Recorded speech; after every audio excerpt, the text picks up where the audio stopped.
Good morning, folks, and welcome back to another episode of South of the Cheddar Curtain. As always, it's your boy, Devin Hyde, sitting across from the man, the myth, the legend that is Mr. Lucas Mueller. You want to say to the folks, Luke? Hello, folks. Guys, we are back. It's been a few weeks. We missed you dearly. Yeah, we ended up doing exactly what we said we wouldn't do, so I apologize for that. But we really wanted to kind of see where the Aaron Rodgers stuff, where kind of the chips fell, right? And I think now that we have a slightly better idea, we're kind of ready to jump back into it. Because the last thing we wanted to do is just be like, oh, is he leaving? Is he going? Is he leaving? Is he staying? For like 3 weeks straight, right? And that's what would have happened. He really upped the Brett Favre watch, you know? Well, I think I actually disagree completely. He's still within the timeline he set out, right? And he hasn't retired and unretired and then been pissed that we moved on yet. None of that has happened. I feel like people really underrate how terribly Brett Favre left, and this is someone who loved Brett Favre when he was here, right?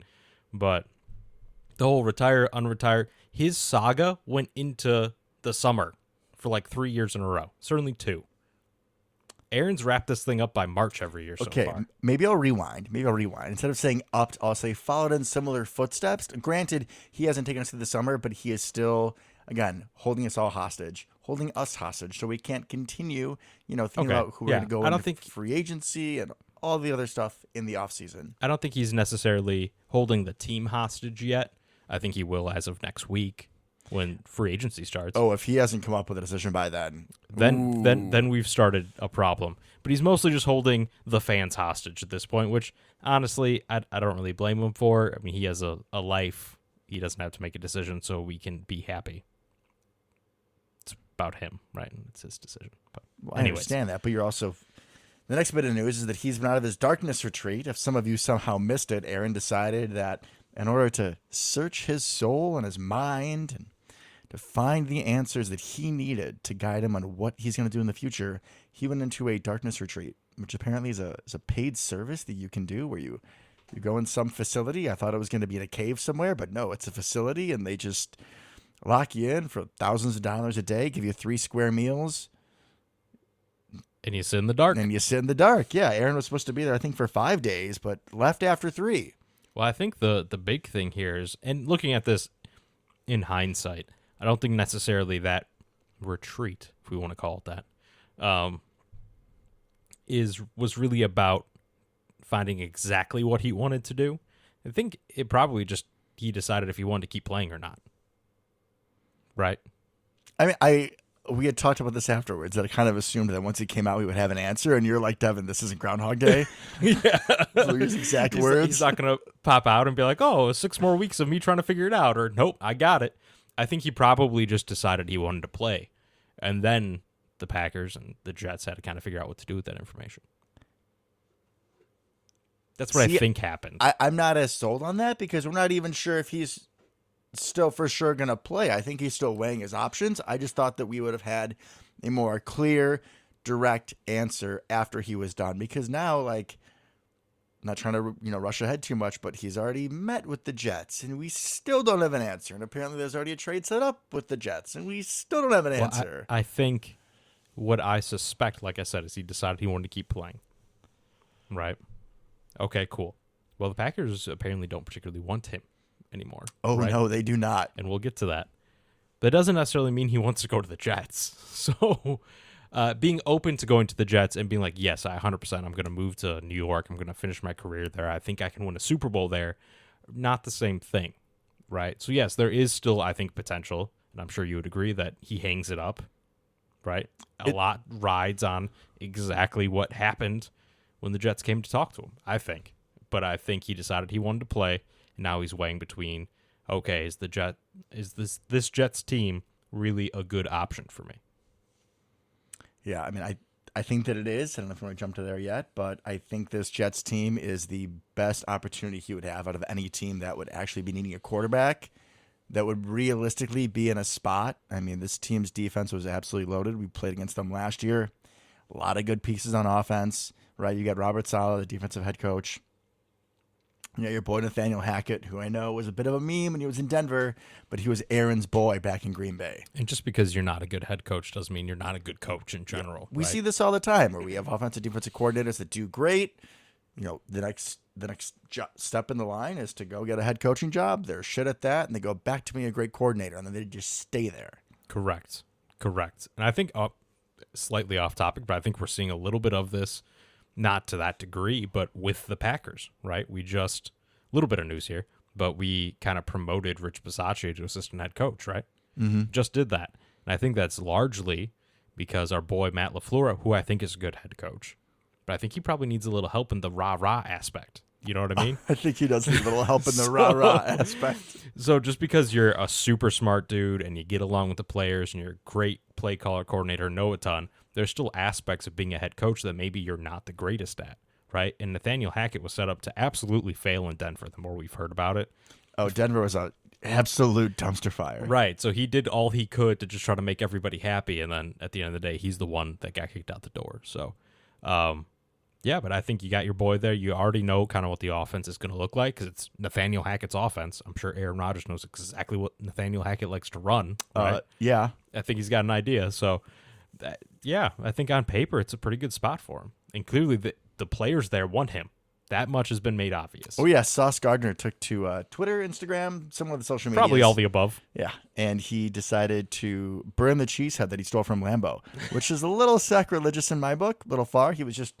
Apparently, he came back afterwards and was like, no, we're not burning the cheese head. We're just burning the demons from last season, and we're moving Aaron on to the future. Right, burning any of the bad blood. Yeah. It just... I didn't love that. I didn't. You didn't love the cheese sauce? I didn't love burning of the cheese, no. And it's the Jets. It's not like the Bears or anybody. It's not a rival. Yeah, but it just felt disrespectful. How could they be a rival? They just take all our old quarterbacks at this point. Yeah, that they do. So in 14 years, mark my words, Jordan Love to the Jets. Book it. All right.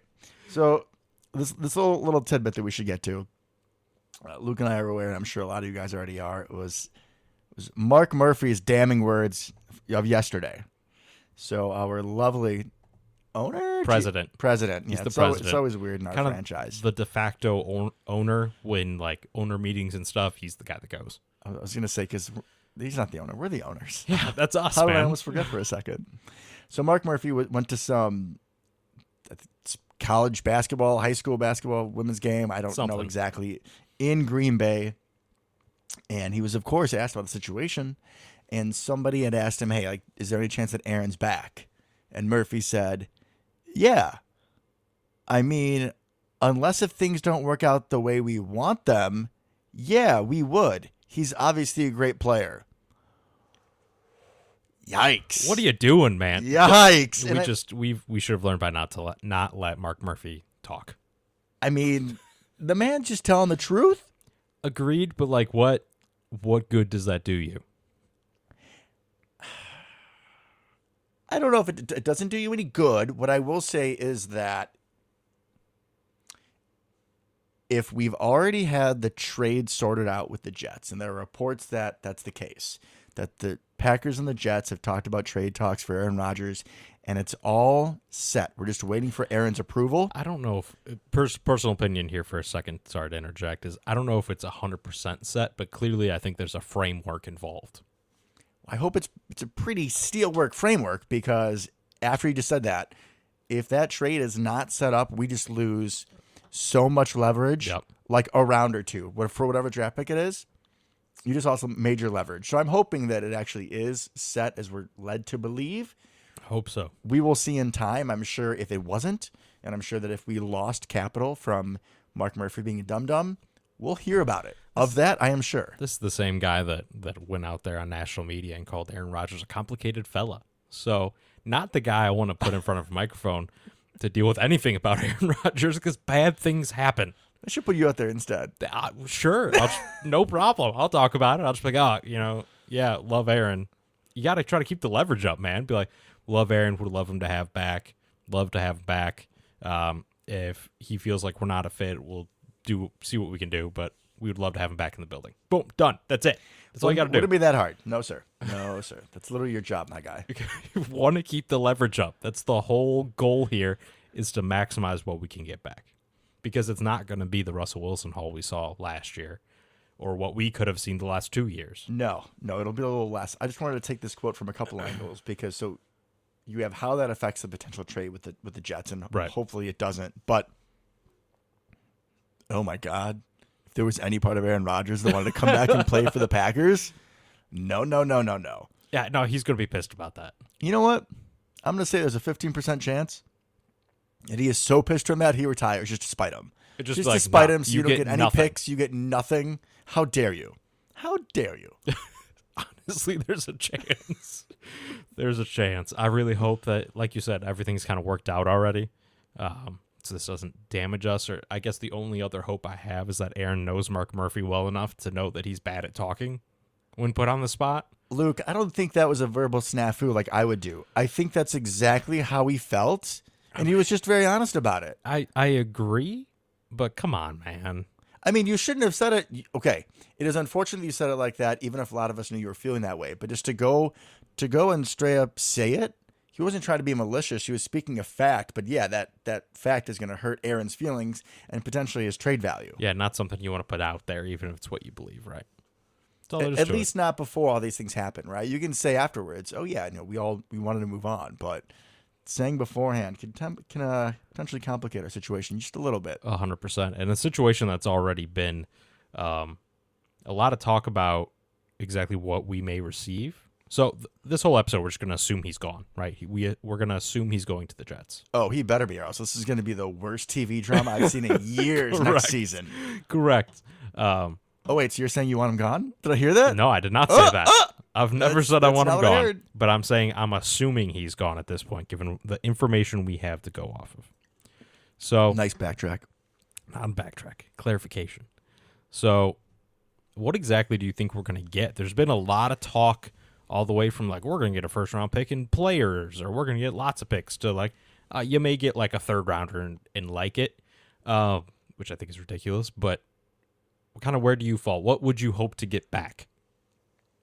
So I think when we talk about this trade, we also need to think about there are going to be Packer players that are going to be package deals. So let's talk about like Mercedes Lewis and Randall Cobb. Now, Both would not be part of a trade, probably, because they're not under contract. are they both free agents now after that? Okay. All right, well, never 'Cause mind. we didn't tender them or whatever. Yeah, they're just street guys. And then the Jets could just sign them instead of trading for him. Correct. Easy peasy. Okay. Really, the only one I guess would have been like Bach, but we just restructured his contract, so I doubt that happens. Yeah, I think Bach is staying. Some people said maybe like you package Savage, but honestly, with how well he played in the slot, I don't think we would this year. And they literally just traded for a safety, so that'd be weird. Agreed. Okay. So if it's just Aaron straight up, because I was gonna say like my answer is gonna change a little bit if I was thinking like Aaron and Randall Cobb. I mean, it still could in theory, right? If the Jets are going to like pick up Randall Cobb and Mercedes Lewis, right? Yeah. So maybe it isn't a trade, but that kind of affected the trade package. If you're going to bring in Randall Cobb, Elijah Moore is also a slot guy. Could I see them doing like Elijah Moore in a 2? I could see that. Yeah. Okay. Or just the one straight up. I think we should at least, if it's just a pick, we should at least get the one straight up, because Aaron is, even if he's not playing at MVP level, right? Even if he's a little bit below that, we don't know exactly after the stump. We're going to see how he looks. But I still think that he is at that level of quarterback that can go to the Jets and be their missing piece and get them the Super Bowl. Like you would need someone who's like a top 14 or over quarterback, and I think Aaron's still probably borderline top 10. We'll see after his thumb. Yeah, for sure. So I think that paying a first to get yourself a Super Bowl, easy. I would be surprised if it isn't more, but I think I'm going to limit my expectations. I think that's probably smart, just given everything we've heard. Now, hopefully that's just conjecture and a bunch of people trying to bargain through the media type of thing, right? I do think it's a good landing spot for him. Obviously, they have Garrett Wilson, who's much easier to get along with early in his career than probably Christian Watson and Romeo, right? It's much more polished right off the bat. And I do think they could give up a wide receiver. We have to get the one, I think. We got to get the one, or like a second and player, like you were talking about. I don't know how much I want Elijah Moore, honestly. just given how disgruntled he's been. He's a good player. But he could add a nice wrinkle. I mean, we're going to need a slot guy. We wanted a better slot guy than Cobb anyways. Well, I think that's almost debatable. We saw a fair amount of Christian in the slot and kind of running out of trips on the inside and stuff like that. And I think they could continue to do that. A lot of it depends on what we do draft-wise, what we do free agency, right? Like this could help that. This could help clarify exactly what we're looking for. I think the guy that I would be looking for if we were going to get a player back instead of just picks would be a little bit more expensive, but I think we can do it. I would like Corey Davis because I think we can call him a veteran, right? But he's 26 years old. He's a veteran. I think there's still some upside, especially given who he's played with, right? He was on the Titans and he was okay, right? Then he went to the Jets and like, you're not going to look good on the Jets unless you're an otherworldly talent with the quarterback play you've had. So poor guy got Zach Wilson. Yikes. And the corpse of Joe Flacco and Mike White. Mike White. I feel like a game and a half. Love Mike White. Love that guy. Legend. But Corey Davis is like an NFL wide receiver, right? Yeah. That's what he plays, Luke. You're right. Okay, thank you for that. Who I think can get you just all the kind of nitty-gritty stuff that we need more consistency with, right? Good. I think he would be a good third down target. I'm talking like he's not athletic. He's a good athletic wide receiver. He wouldn't have gone like top 5 in that draft. And that was a bad draft, but he went top 5 for a reason. He's a good athlete. I think he's still got a lot of upside. I think he would bring some consistency because the one thing we saw last year, and we love our wide receivers, right? Our young guys. Not the most consistent guys in the world. No. And honestly, too, with the receivers we have left, it's literally just 3 rookies. That's it. And so I think Corey Davis could fill a lot of Lazard's hole. And just like the veteran leadership. And Yeah. like I said, he's only 26, but everyone else was a rookie last year. So having a little bit of veteran leadership would be nice. Who has played in the NFL more than 1 year and wasn't injured for half that time or on the bench, Samari, for most of that time. I love Samari. I love him. But like you need someone who's actually played there before. Yeah. And I think so he would be a good guy because Elijah's been in and out. Problem with coaches, problem with Matt LaFleur's brother. So I don't know how that would work. Yeah, good point. He hated I hate Mike your brother. LaFleur. I love you, man. You're so much different.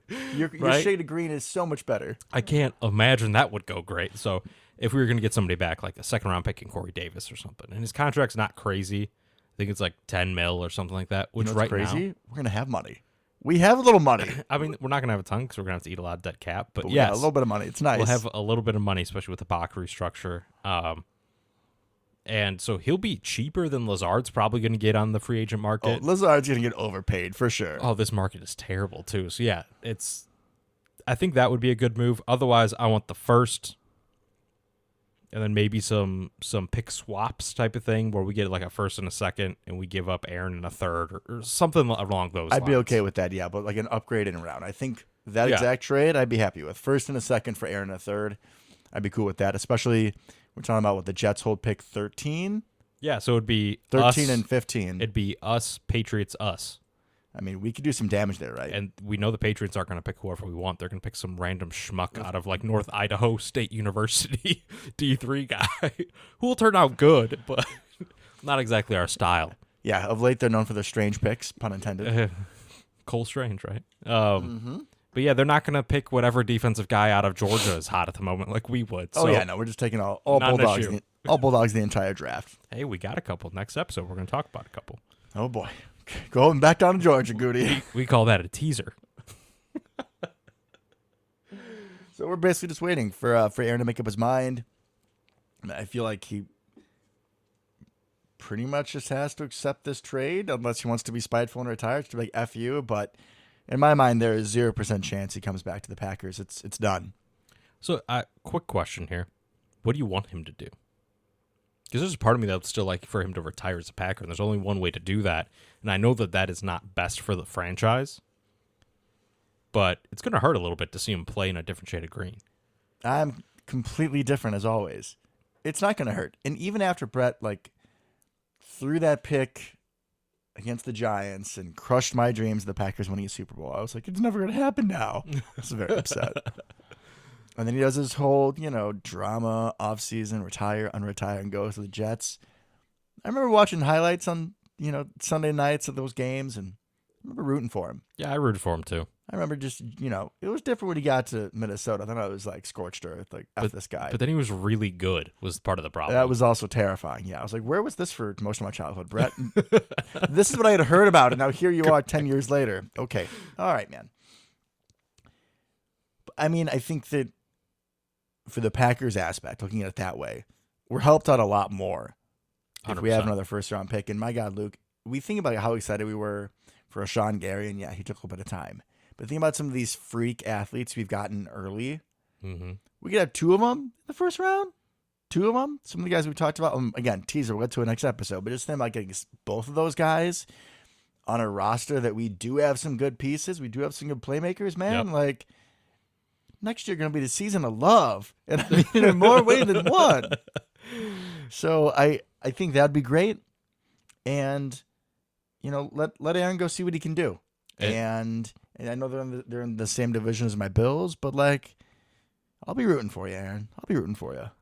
I'm planning, assuming this happens, I am 100% planning rooting for him. Kind of hope he gets another MVP, assuming J Love doesn't, Oh, yeah, no, Aaron is not getting MVP. Love for MVP.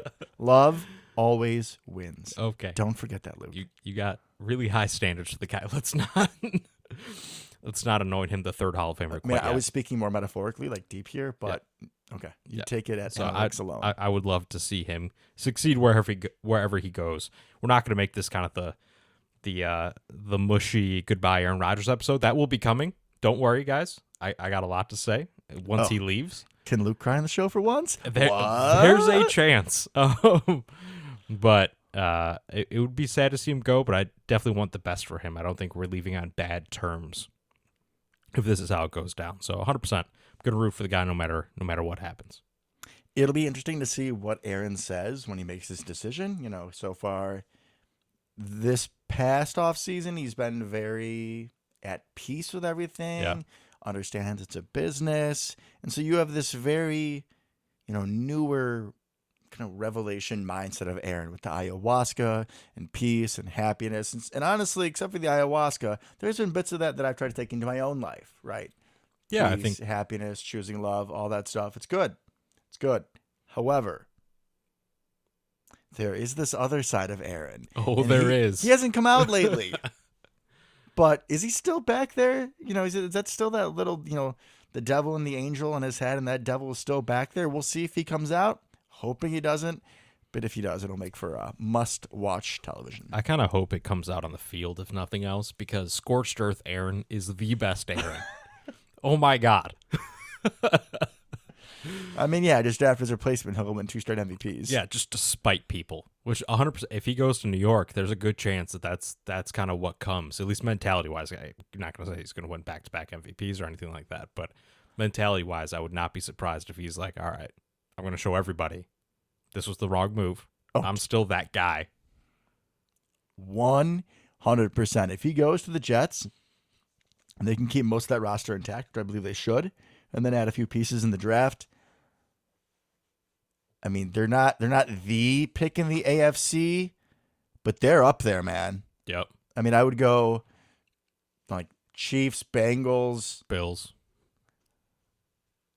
There's some holes in that defense. I might. There definitely will be. If you send Aaron to the Jets, I might be picking the Jets over the Bills. I think that's I'd probably not a hot take. Put them in the same tier. At the very least, if not higher. Yeah. Yeah, I could see that. And then it's just anybody's game, man. Just get in the playoffs and see what happens. As we've seen. Well, we've seen us do nothing in the playoffs, but maybe it'll be different for Aaron on the East Coast. Yeah, whoever our opponent is the person I'm talking about. You never know what's going to happen. No, exactly. They come to Lambeau, there's dead grass, hey. and then we have dead dreams. Hey, okay. Let's back this up. We are like very successful as a franchise. We don't lose in a bunch of NFC championships without winning a bunch of playoff games to get there. Just put that out there. I mean, I wasn't just talking about NFC title games, but we've had this conversation before. We have. All right. Well, I guess we're going to see what happens with Aaron Rodgers. Looking at our next episode, we'll do a little combine, little draft talk. We're not going to do our full mock draft yet. That'll be something we're going to hold off on until we have free agency and whatnot, because it's obviously going to affect our draft needs. We're still sort of speculating on those. But until next time, Go Pack Go. Go Pack Go.